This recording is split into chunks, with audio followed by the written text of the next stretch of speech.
I support legal gun ownership. I have no problem with it. I think that the demonisation of legal gun owners is ludicrous in this country.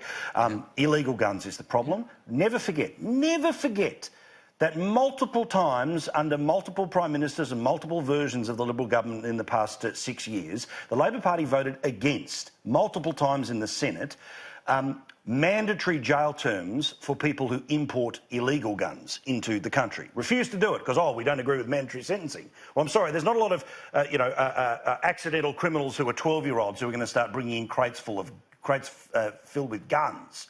But interesting thing to note about just how many weapons are moving around the system, particularly in one state alone. Brisbane Times had this today.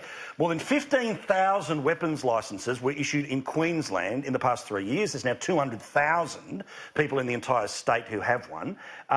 Again, Amanda Stoker, I don't have a problem with legal gun ownership, but at 200,000 as the total number of legal gun owners in your state, what does that tell you, if anything? Look, it tells you that in Queensland, shooting is not only important for agricultural purposes, but it is a highly skilled, highly regulated, highly respectable sport. And groups like the Sporting Shooters Association of Australia put a lot of work into making sure that it is something that people can enjoy safely and socially and in a really healthy kind of way.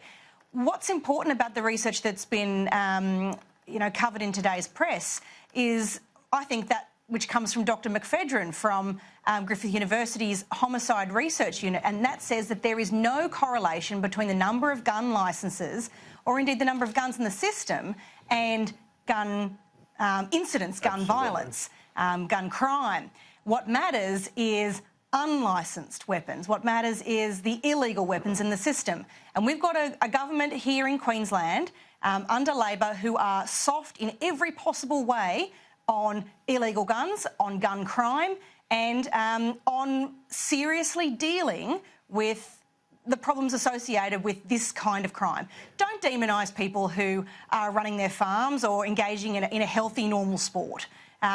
Get off their backs and focus on what the real issue is, and that's crime. No, absolutely, because this is the thing where, illegal guns, I've said this for as long as I've had a telly show, right, which is, I think it's pretty simple, right, which is that if you commit a crime, X number of years in jail, if you have a gun while committing that crime, automatic extra, non-concurrent, extra years that go with it. We need to make the weapon such a hot potato that if it is found on you or if it was the reason why it was the tool you used for the crime, then you're going to go to jail for an even longer period of time. James, to me, this stuff is line in the sand stuff. It was a disgrace that Labor multiple times voted against mandatory jail terms for the importation of guns. No accident, there's no first-time crook who's doing that. Well, that's right. You're not accidentally, how did I get this 9mm in the post? Where did that come from?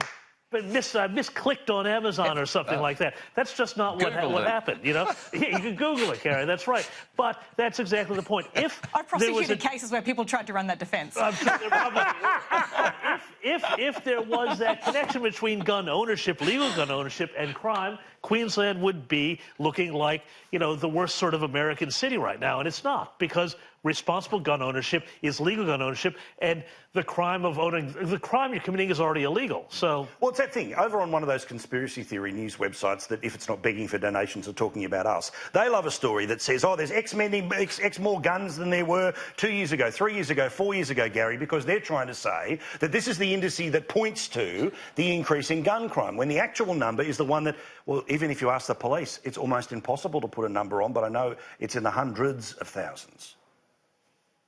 Yeah, well, Paul, I had a shooting a kilometre or so from where I live the other day, and let me tell you, it frightened the bejesus out of me, and the alleged perpetrator still hasn't been caught. It was a handgun, which is absolutely illegal to have, and so we've never, ever had, as you rightly say, some sort of penalty associated with the possession of an illegal firearm that's actually added onto a sentence of, say, assault or wounding or whatever. When I was in the Parliament, the first week in Parliament was affected because of the Port Arthur massacre, and it was right that we changed the way we went about that first week in 1996. And John Howard took a lot of flack. A lot of us got death threats, all sorts of things from people who misunderstood what was going on here. But the one thing I do know is that no law-abiding gun owner is the problem. Most gun owners are law-abiding. There are those who should be penalised to never have a gun. And we wanted a prohibited persons register, but you couldn't get the state governments, the Labor governments at the time, to sign up to the idea of actually penalising the wrongdoers. Paul, the problem with too much of what government does in this country is it penalises the people who are doing the right thing. More taxes, more regulations, more legislation. But it never, ever penalises the ones doing the wrong thing. Queensland is so soft on crime. They're saying, oh, you know, well, I mean, there's all sorts of stuff. You know, let's legalise ICE and all this sort of rubbish that's happening in other parts of Australia. But they want to have less jails. They want to have less people in jails. They want to do all of these sorts of things. How about we try prosecuting bad guys rather than simply prosecuting the rest of us who are suffering?